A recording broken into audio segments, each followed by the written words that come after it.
Hola, gracias a todas y todos, gracias por este espacio.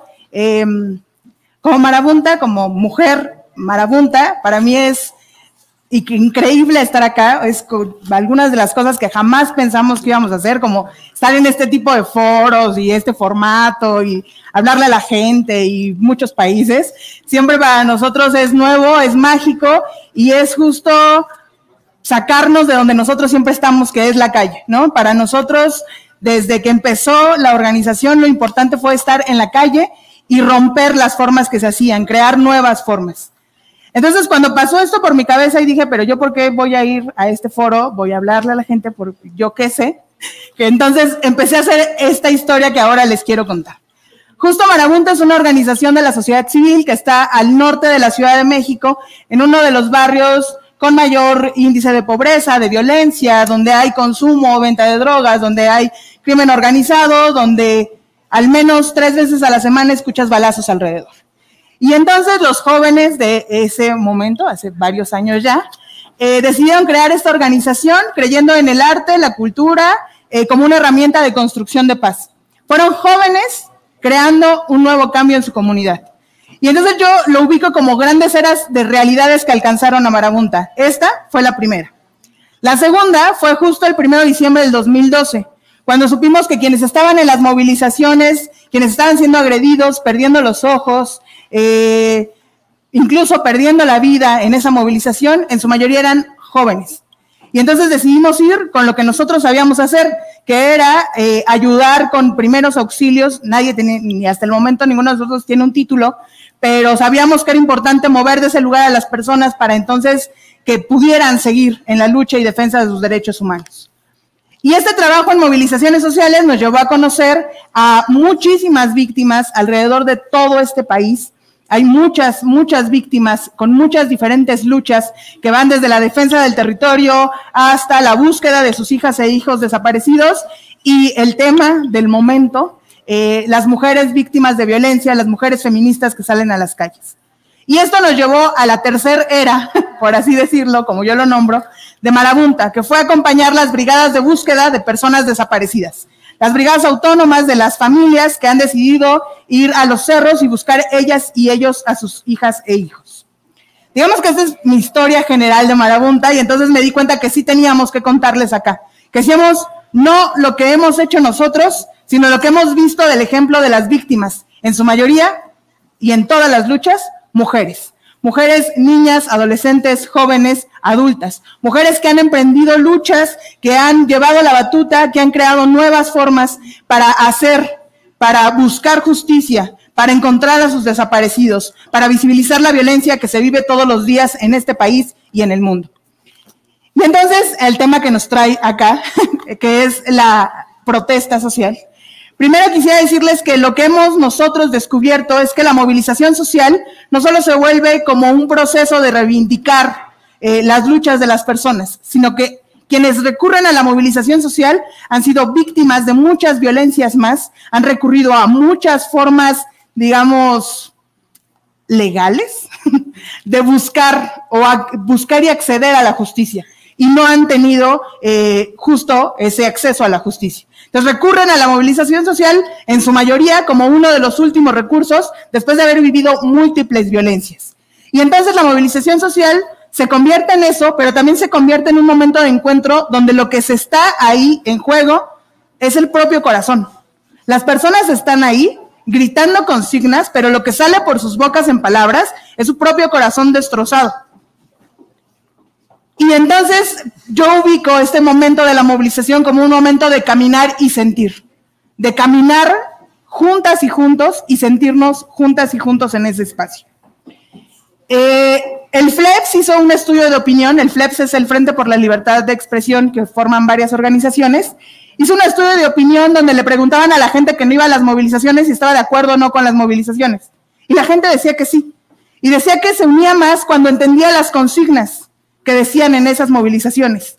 Y la mayoría de ellos ubicaba una consigna. Mujer, hermana, si te pega no te ama. Y entendían perfecto por qué las mujeres estaban manifestándose ahí, y entonces muchas decidían unirse a la movilización. Esto mucho antes de que las movilizaciones feministas fueran lo escuché en el radio en la mañana, el elefante blanco en las habitaciones de todas y todos nosotros. Porque entonces lo que sucedió después fue una explosión, fue romper y quemar, no solo literalmente, sino romper y quemar las formas en la que pensábamos, sentíamos y vivíamos las movilizaciones como mujeres. Porque las vivíamos en colectivo con otros hombres, compañeros, pero lo cierto es que como mujeres, solamente nosotras no nos habíamos organizado. No habíamos tenido este alcance que ahora tienen las movilizaciones. Es decir, literalmente es la explosión, el romper y quemar, pero también es un romper y quemar en cada interior de cada mujer que ha decidido estar en ese espacio de la movilización social. Al final, cuando me ponían el título y me decía que cuáles son los retos ahora en las movilizaciones sociales, yo creo que los retos no son para quienes se movilizan, porque quienes se movilizan han creado y han buscado formas de estar ahí. Han bailado, han aventado diamantina, han pintado, han gritado, han hecho de todo. Tan así que lo último que les ha quedado es romper y quemar. Y solo así, muchas y muchos de nosotros volteamos a ver qué sucedía y nos dimos cuenta que ese elefante blanco estaba en la habitación. Y no solo en nuestra habitación, en nuestra comunidad, sino en este país y en este mundo. Y entonces yo pensaba, los retos no son para las mujeres que se están movilizando, que tengo que decir con mucha admiración que esas mujeres que se están movilizando son adolescentes y jóvenes, que pese a la pandemia, que pese a las circunstancias, son las que han estado ahí todos estos últimos 2 años al menos. Son mujeres adolescentes y jóvenes, estudiantes de bachillerato, que justo sufren lo que nos contaba hace un rato Camila, y que además sufren otras muchas formas de violencia, y que esa forma de movilización es la que decidieron hacer porque ya recurrieron a muchas, como veíamos el ejemplo de Camila, ¿no? Y entonces los retos más bien son para nosotros como sociedad.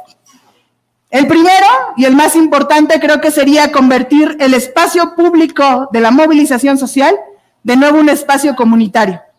Hace algunos días en una movilización, una compañera mía que tiene un hijo de 3 años lo llevó a la movilización y una policía le señalaba y le decía, ¿por qué traes a tu hijo a las marchas? Es muy peligroso que lo traigas aquí. Los espacios públicos no tienen que ser peligrosos. Las movilizaciones sociales no son peligrosas.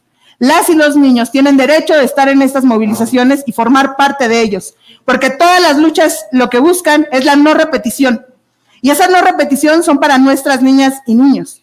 Y entonces, como se decía hace rato, adultocentristamente, si solo estamos nosotros ahí y no esas niñas y niños, para quienes estamos pensando este futuro, otro futuro, pues claramente no se va a construir. Porque si lo estamos haciendo para ellas y ellos, ellas y ellos deberían de estar ahí. Entonces, el primer reto como sociedad es dejar de señalar la movilización como algo muy peligroso, unirnos a ella y más bien rehacer de ese espacio un espacio público donde niñas, niños, adolescentes, jóvenes y adultos podamos estar. Creo otro de los grandes retos que tenemos es acompañar a las mujeres jóvenes que están en esas movilizaciones. Cuando yo empecé en esto de las movilizaciones sociales, era muy joven y yo me nombraba una pequeña pony porque no sabía nada. Porque además nadie me quería hablar a mí. Como mujer joven, nadie quería dialogar conmigo cuando se trataba de un policía, de un funcionario o de un hombre de alguna organización.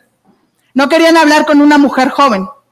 Y creo que es lo que está sucediendo ahora en las movilizaciones. No queremos hablar con las mujeres jóvenes que están ahí, incluso las propias mujeres. Y tenemos no que enseñarles cómo se hace, porque los tiempos cambian, hay muchas similitudes, sino más bien acompañarles. Estar al lado de ellas. Como bien decía Tania, las redes de mujeres son las que han salvado, las que me hicieron a mí sobrevivir siendo una pequeña pony, quienes me enseñaron montones de cosas, fueron mujeres que habían estado trabajando por la defensa de derechos humanos, en las movilizaciones sociales, en muchos aspectos de reconstruir un país, fueron mujeres las que me hicieron crecer y ahora pensar que estoy en espacios como estos. Y ahora yo pensaría que el único reto para las mujeres que se movilizan son 2. básicamente, uno que se desglosa en otros, pero nos los decían nuestras hermanas zapatistas en el primer encuentro de mujeres que luchan. Y nos decían, no te rindas, no te vendas y no claudiques. Creo que el gran reto para las mujeres que estamos en las movilizaciones es ese, sobrevivir. Sobrevivir a este país, porque las formas hemos creado muchas. Y ahora hay que seguir con ellas, seguir construyendo, seguir compartiendo entre mujeres, pero de todas las edades, y sobrevivir. Y el segundo, que también viene de las mujeres zapatistas que organizaron este primer encuentro, yo recuerdo que al final del primer encuentro nos daban una luz, prendimos una vela, ellas prendieron una vela y nos compartieron el fuego de esas velas.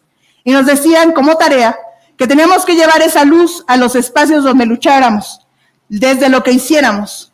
Teníamos que compartir esa luz con las otras mujeres alrededor de nosotros. Y creo que ese es otro de los retos que ahora tenemos. Compartir con esas mujeres que no se acercan a las movilizaciones. A esas mujeres que si escuchan, mujer, hermana, si te pega no te ama. A esas mujeres que están aisladas de la movilización social, que han creído este estigma que hay sobre las mujeres que deciden movilizarse. Ahora nos toca compartirles esa luz. Y no, insisto, no desde una onda de enseñar o pensar quién tiene la razón o no, sino desde una onda de compartir. Porque, como bien decía Tania, las niñas poderosas comparten, crean redes, y la movilización social es eso. Los mayores retos están en quienes no se movilizan, en que podamos acompañar a quienes sí se movilizan. Y a quienes se movilizan, el mayor reto es sobrevivir a este país. Muchas gracias. 1, 2, 3.